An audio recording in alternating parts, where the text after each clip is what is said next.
venido conversando sobre el frijol, sobre el maíz principalmente, pero decíamos que en este bloque vamos a hablar sobre otros productos. Y lo que he visto en los mercados internacionales recientemente es que el trigo tiene un precio relativamente bajo a los precios altos a los que llegó en años recientes. Lo mismo el maíz amarillo ha tenido una baja también. Entonces, esto nos puede dar idea de que por lo menos hay ciertos sustitutos, ¿verdad?, que no van a tener un precio alto y podríamos compensar de alguna manera, como decía Agustín, tratando de sustituir consumos, ¿verdad? Y el otro tema es que hay legumbres, ¿verdad?, que sí se están viendo afectadas en El Salvador y probablemente productores como el mismo Nicaragua y Guatemala, que son proveedores nuestros de diferentes tipos de legumbres, pues podrían verse afectados y eso también impactar en precios, ¿verdad? Bueno, yo creo que sí, por un lado del mercado internacional para otros granos, en ambos casos del maíz y del trigo se proyecta una buena cosecha mundial y por eso el precio es relativamente bajo en ambos casos y eso nos favorece por el lado de los usos que hacemos, ¿verdad? El trigo para el pan, el maíz amarillo más que todo para el alimento de los animales en El Salvador. Luego el tema de las hortalizas es interesante porque por un lado en la zona oriental, que está siendo tan afectado por la reducción de lluvia, es una zona muy fuerte en la producción de cucurbitáceas, especialmente la sandía. Entonces esas producciones ya estamos viendo el impacto en esas producciones.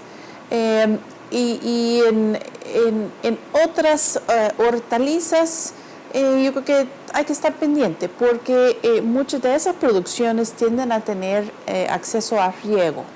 Entonces ellos pueden aguantar mejor un periodo de sequía. Entonces quizás no vamos a ver tanto impacto en la mayoría de hortalizas, pero siempre cuando estamos viendo este tema me gustaría enfatizar de que quizás al nivel macro no va a haber un impacto importante, igual que el maíz blanco, ¿verdad? Podemos importar para complementar lo que necesitamos en el país, pero el impacto más importante es para el productor individual, especialmente un productor de subsistencia. Si ellos pierden esa producción, ellos pierden en el mejor de los casos sus ingresos, en el peor de los casos sus alimentos propios. Entonces hay que estar también muy pendiente de la situación de ellos para asegurar que lo que está ocurriendo este año no va a perjudicar la seguridad alimentaria de esas familias productoras de subsistencia en las zonas más afectadas por sequía. Agustín mencionaba hace un momento una noticia que circuló esta semana recién pasada sobre la rehabilitación, llamémosle así, del IRA, ¿verdad? ¿Y qué opinas tú de esa posibilidad que está planteando el ministro Artés? Yo creo que tenemos la experiencia en el propio país con el IRA que existió en El Salvador y en muchos otros casos, que generalmente el gobierno es un mal empresario. Es decir, hay una gran tentación de controlar precios, de hacer reservas estratégicas públicas, de hacer compras y ventas de producto como el IRA que existió en el país. Sin embargo, vemos que son generalmente entidades muy ineficientes porque no tiene solamente el factor de buscar la mayor eficiencia económica, sino también se introduce el tema de la política. Cuando se vende un producto ya es un asunto político. Y por otro lado la corrupción. Eso sucedía mucho con el IRA en el país. Yo creo que lo que es importante es, primero, por un lado, del acceso a los alimentos, buscar que no es necesario controlar el precio, reducir el precio para todos los consumidores del país. Es muy ineficiente estar controlando el precio del frijol para que lo puede acceder a un precio subsidiado o controlado los 50% de la población que tiene mayores ingresos. Lo que tenemos que buscar es cómo apoyamos la demanda de las familias más vulnerables en el país. Y tenemos ejemplos buenos para que podamos aprender de ellos. En República Dominicana, en Estados Unidos con los food stamps.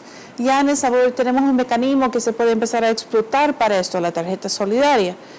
para poder diseñar un sistema donde el porcentaje más vulnerable de la población puede tener acceso a una compra subsidiada en alguna medida de cierta cantidad de alimentos, en lugar de estar distorsionando el mercado para todos y también distorsionando las señales que enviamos a los mismos productores para incentivar la producción. Luego el tema específico de IRA, de cómo debemos manejar la situación de comercialización de granos en el país. Un sistema que sería mucho más conveniente para el país y para los mismos productores sería lo que estaba mencionando de Agustín. Debemos tener almacenamiento de granos, pero no tiene que ser un sistema público. Puede ser una entidad público-privada o puede ser una entidad completamente privada, pero que ese grano que llega a los silos siempre es propiedad del productor. Siempre propiedad del productor. Entonces él puede decidir cuándo él quiere vender ese grano, pero ahí está. Está en buenas condiciones. No se pierde tanto como se puede perder si hay un mal manejo en campo. Es un sistema donde también hay un beneficio adicional. ¿Por qué el productor vende casi inmediatamente, en la mayoría de casos, su producción? Porque necesita el dinero. Pero si él entrega ese grano a un sistema de almacenamiento, él puede recibir un certificado y puede usar ese certificado para pedir un crédito prendario, para poder aguantar unos meses y tomar la decisión de vender cuando quizás el precio está mejor. Es un sistema que se utiliza en la mayoría de países más desarrollados en su manejo de granos. Y es un sistema que yo creo que podemos empezar con algunos esfuerzos pilotos en el país para ver cómo nos puede funcionar. Ese es un tema, ese y otros elementos financieros, llamémosle así, se ha venido discutiendo en el país por muchísimos años y existen en otros países. La venta a futuro, por ejemplo. Todo el tema del almacenamiento, pero que sigue siendo propiedad como el café, ¿verdad? Que sigue siendo propiedad del productor hasta el momento en que lo vende, pero tiene a dónde almacenar y después poderlo vender. El tema de los seguros de cosecha, ¿verdad? Todo ese tipo de elementos, Agustín, lo hemos discutido, se ha dicho por mucho tiempo, pero no avanza, ¿verdad? Sí, nosotros siempre hemos planteado este tipo de opciones, pero al final a lo que llegamos es que no hay una política agropecuaria con visión de largo plazo. O sea, por estas situaciones como la que estamos viviendo en frijol, podemos vivir en maíz, como que no nos sentamos nunca a preparar un plan con todas las medidas y programas adecuados para que las cuestiones funcionen, sino que vamos apagando fuego. Yo te voy a decir, en el caso de cómo manejar las cosas, la industria, digamos, del maíz es un ejemplo. Yo, desde que me acuerdo en las noticias de los periódicos y en las noticias de televisión, parecería como que la agricultura solo es que hay sequía o que hay demasiada lluvia y que se pierden las cosechas. Pero fíjate que lo que no se sabe es que, digamos, ya Amy mencionaba, hay una industria harinera. Tú aquí no te acuerdas de haber oído que ha habido escasez de maíz o que ha habido, o más bien, escasez de tortilla o de pupusas. Sí. Porque las agroindustrias, de alguna manera, siempre prevén cualquier situación de estas y tienen grano para transformarlo, y si no encuentras maíz en grano para molerlo, y como hace mucha gente de pequeños negocios de pupuserías y tortillas, pues encuentra harina y al final termina haciendo sus tortillas y sus pupusas de harina. Hay, en el caso del maíz está el sorgo también, que la gente lo usa cuando hay dificultad en conseguir maíz y hay sorgo, entonces mezcla y te comes tortillas mezcladas de maíz y sorgo, que son un poquito más oscuritas, pero al final es nutritiva. Y yo creo que esos son ejemplos que tenemos que ver en todas las demás cadenas, en las de hortalizas, en las de frutas, en las de granos, para que siempre haya como una garantía de que va a haber, si no el producto, un sustituto o un derivado de este producto para evitar la escasez. Aquí no producimos trigo, ¿verdad? Todo eso se importa. Hoy, por suerte, como decía Amy, como que las estrellas se han alineado en el mundo, y lo que sucedía hace 2 años, que había un inventario bajo, hoy hay un inventario bueno en el mundo de los alimentos, y además viene una buena cosecha. Entonces, claro, para los productores muchas veces eso no es una buena señal, porque los precios van hacia abajo. Pero para eso están los mecanismos de ventas de futuros, de cobertura, que aquí no los manejamos, los manejan, digamos, las industrias que importan volúmenes más grandes y que están monitoreando, porque hay industrias como la industria avícola, cerdos, que el alimento es tan importante en el costo de producción que tienes que estar viendo siempre con mucho detalle cuál va a ser el costo de tu alimento. Porque esa es la base del costo de una libra de carne, de una libra de cualquier cosa de animal. Así que todas esas, también hay que educar a la gente en manejo de estas cosas. En café ya hay un programa en el Bandesal, por ejemplo, que apoya a los productores que quieren manejar coberturas en café, por ejemplo.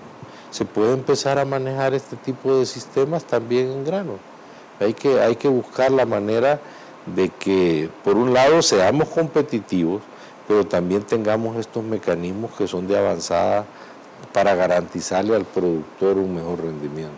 Y el otro tema es la productividad, ¿verdad? Decía Amy, el tema del regadío. Yo me acuerdo en Guatemala haber ido a ver propiedades y son pequeñas extensiones de tierra, pero una tarea, como decimos aquí, ¿verdad?, en la que hay canales de agua alrededor y con palas van echándole el agua a las hortalizas principalmente, y tienen 3 cosechas al año, ¿verdad? Pero aquí los distritos de riego es un tema importante. Mira, los distritos de riego aquí requieren inversión.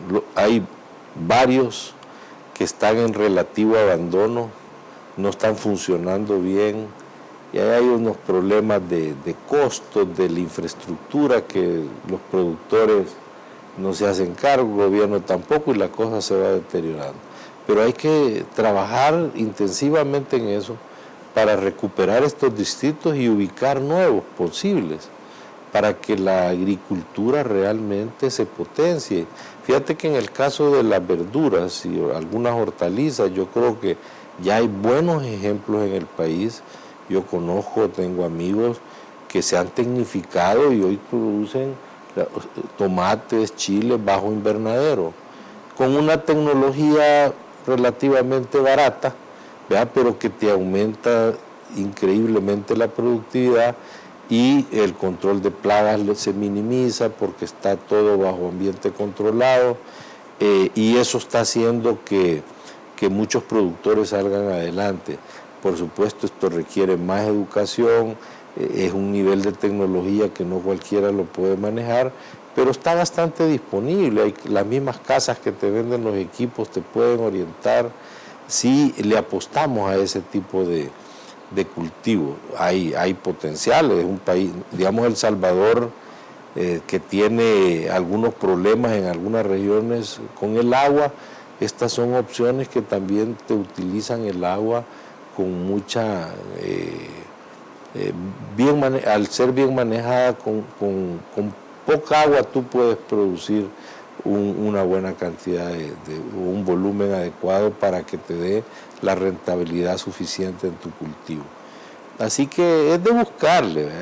Hay regiones que se dedican más a la parte de hortalizas, pero eso no quiere decir que las que tenemos de maíz o que están abandonadas no se puedan accesar, para que la oferta agropecuaria local aumente.